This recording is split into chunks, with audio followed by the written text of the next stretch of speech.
Yay! Look at our video game. Don't you want to play? We don't know that guy. We thought we did. What is up, space pirates?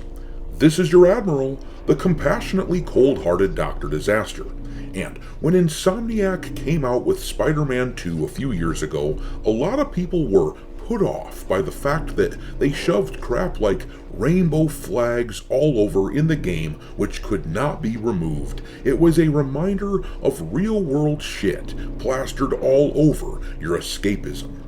Gay, gay, gay, gay. Get out of my head! But the game journalists, who are completely on board with corporate pandering to progressives, these guys absolutely loved Spider-Man 2, giving it a 90 out of 100 over on Metacritic. Hell, they liked it even more than the original Spider-Man Insomniac game, and that is a travesty of justice, considering how they ruined Mary Jane's looks in Spider-Man 2 and then forced you to use her for one section of the game, which lasted way too long. Think of how stupid the average person is, and then realize half of them are stupider than that. And that is where game journalists rank for me. They carried water big time for Spider-Man 2, but to this day, that game sold a little under a third of the copies that the original Spider-Man game sold, which begs the question,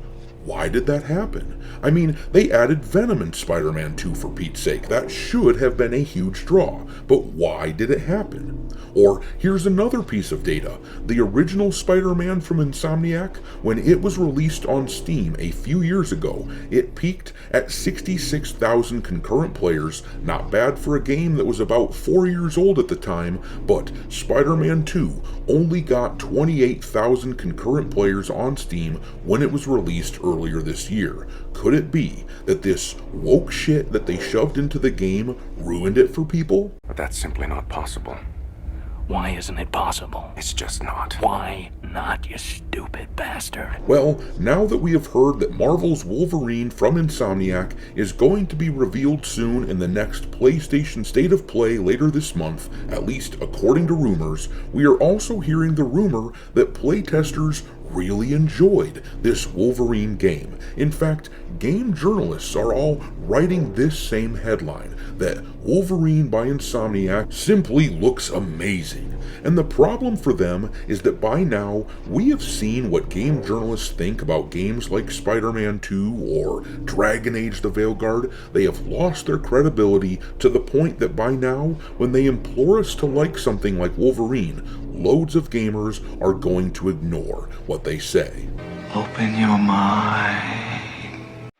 No! No! Open your mind. No! No! Open your mind. No! No! No!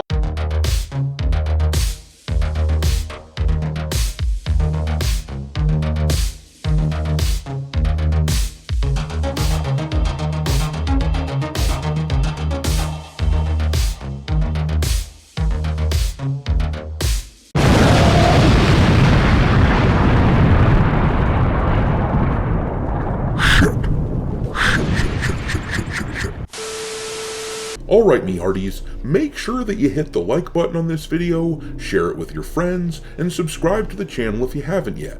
Also, I've begun uploading some content onto Rumble too, so follow me over there. And don't forget to follow me on X, where I keep a list of games lousy with wokeness pinned to the account at all times for your reference. My handle on that platform is Dr. Disaster 1.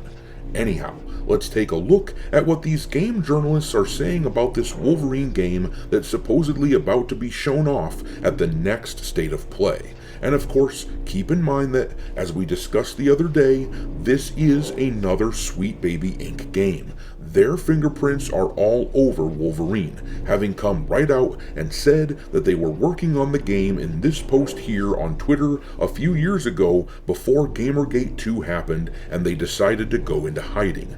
This is a consultancy agency, Sweet Baby Inc., whose very purpose is to inject identity politics into whatever it is that they are consulting on. Keep in mind that Sweet Baby was very prominently featured in Spider-Man 2, having been brought in to do story consultation, so it is no surprise at all that a game that they were working on had Peter Parker getting shit on the entire time. It is no surprise that Mary Jane becoming the playable character for a segment that lasted far too long happened in a game that they wrote for, and it is no surprise that there were all kinds of LGBT symbols in a game that they were a part of. Now, you could argue, and a lot of developers who try to stand up for Sweet Baby, they have done this, but you could argue that a lot of that stuff might not be Sweet Baby's fault. But then, what they're saying, if they argue that, is that Insomniac themselves are to blame for all of the woke shit that ruined Spider-Man 2, and that makes me even less confident in this Wolverine game that's coming out. But let's take a look at what these game journalists are all saying about Wolverine. To me, it looks like someone has recognized that the sentiment around this game is not particularly positive, so they are trying to do what game journalists are typically good for. They are trying like hell to put good mojo in the air around this game in order to protect their corporate masters. Or at least that's the impression I get when we see so many headlines that all read basically the same. Clearly someone up high has decided that a narrative needs to be crafted about Wolverine. But anyhow, let's read some of these headlines. This first one comes from Instant Gaming News. Marvel's Wolverine has reportedly made a strong impression on playtesters. Twisted Voxel says, playtesters are reportedly pleased with the progress of Marvel's Wolverine. The Gamer wrote, they think that the game looks fantastic. Playtesters are having a blast with Marvel's Wolverine. PlayStation Lifestyle embellished on this story even more, saying, Marvel's Wolverine shaping up to be PS5's biggest blockbuster, report suggests. Tech for Gamers said, Marvel's Wolverine impresses playtesters. WCCF Tech wrote in their headline, Marvel's Wolverine is looking fantastic according to playtesters, and you get the picture. These guys are absolutely rolling with that headline, despite the fact that the information they're basing it on is pretty flimsy. It was one passing comment made by Tom Henderson in his podcast. Here is the clip that all of these game journalists are basing their articles around. So it is done. It was delayed to quite a big extent from what I've managed to hear, from people working on the project, is that obviously the ransomware attack and all of, the game leaking is one thing, but then the emotional strain that it plays on people when you have all of your information leaks, like your address, social security numbers, and all that kind of stuff, plays a massive role. So that obviously delayed the game as well. But yeah, from a few playtesters that I've been speaking to, they think that the game looks fantastic. So that's good news, and fingers crossed we get to see a release date in a couple of weeks' time, which I'm looking forward to. So yeah, this guy said that in passing, saying that playtesters really seem to like this game, and suddenly, these game journalists are running around making crazy headlines saying, This is the most important thing to ever happen in the history of the world. And never forget that these same game journalists said this sort of thing about Spider-Man 2, celebrating all of the LGBT stuff in it. Queerness is everywhere in Spider-Man 2. And then they said, Spider-Man 2 is fruity. Insomniac Games featured a smattering of pride flags throughout the first game's vision of Manhattan, but aside from that, kept things pretty straight. The sequel, meanwhile, is filled with distinct LGBTQ+ representation everywhere you look, from walls of street art to smaller side quests Peter and Miles can take on to help the local communities. Peter and Harry might be straight besties, you'll never stop me from shipping them. So That is what the outlet The Gamer said about Spider-Man 2, and now here they are a few years later talking about Wolverine, and they expect me to respect them and give them some sort of credibility?